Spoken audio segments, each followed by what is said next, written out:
मणिपुर में पिछले साल शुरू हुई हिंसा की वजह से कई गर्भवती महिलाओं को भी अपना घर छोड़कर राज्य के राहत शिविरों में शरण लेनी पड़ी थी। ऐसी महिलाओं की संख्या 200 से ज्यादा है। इन महिलाओं के लिए ये लोकसभा चुनाव ज्यादा मायने नहीं रखता। इन महिलाओं ने प्रेगनेंसी के दौरान जो मुश्किलें झेली हैं, वो इन्हें आज भी याद है। हालांकि वो उस माहौल में भी अपनी सुरक्षित डिलीवरी को लेकर खुश हैं।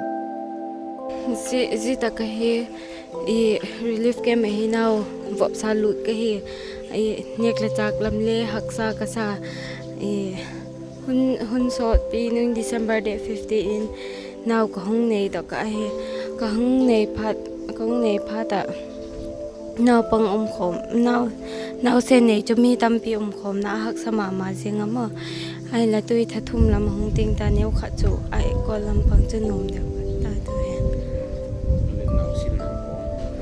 नाव सिल ना लम्मो तुइलुम होले बुए तुइलुम ओम न दिंग ले हसा नि चंग नाव सिल ngai he mo जी हक सा दान जी तक का है।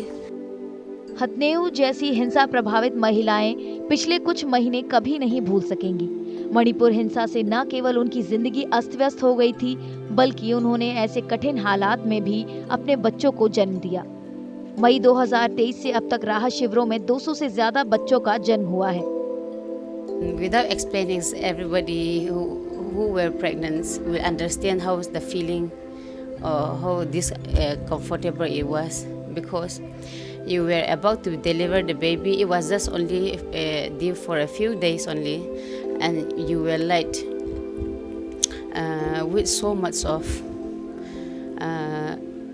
discomfort with the body, and then all the fears whether you'll be shot dead by your enemies, or whether you are alive or dead. That's the only things which is in our mind. स्तनपान के लिए सही जगह नहीं होने, मुश्किल हालात और सुधार की कोई उम्मीद नहीं होने के बावजूद नई माताएं बच्चों की सुरक्षित डिलीवरी से खुश हैं। ये बात अलग है कि उनका मां बनने का अनुभव वैसा नहीं रहा जैसा वो चाहती थी।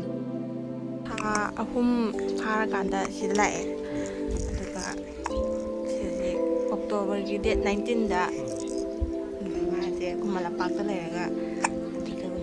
लेते अदुगिदी हाइदी खुमलापाकदा केमदा हगी लेबनिनाको अदुगिदी खुदोंचादब केकेदिसु लेगेदे। मणिपुर में पिछले साल मई में मैतई और कुकी समुदाय के बीच जबरदस्त जातीय हिंसा शुरू हुई थी, जिसमें 200 से ज्यादा लोगों की जान चली गई। संघर्ष की वजह से दोनों समुदाय अलग थलग हो गए हैं। मैतई अब इम्फाल शहर में आ गए हैं और कुकी पहाड़ियों की तरफ लौट रहे हैं। इनर मणिपुर लोकसभा क्षेत्र में 19 अप्रैल को पहले चरण में मतदान हुआ था। बाहरी मणिपुर के कुछ हिस्सों में दूसरे चरण में 26 अप्रैल को वोट डाले जाएंगे।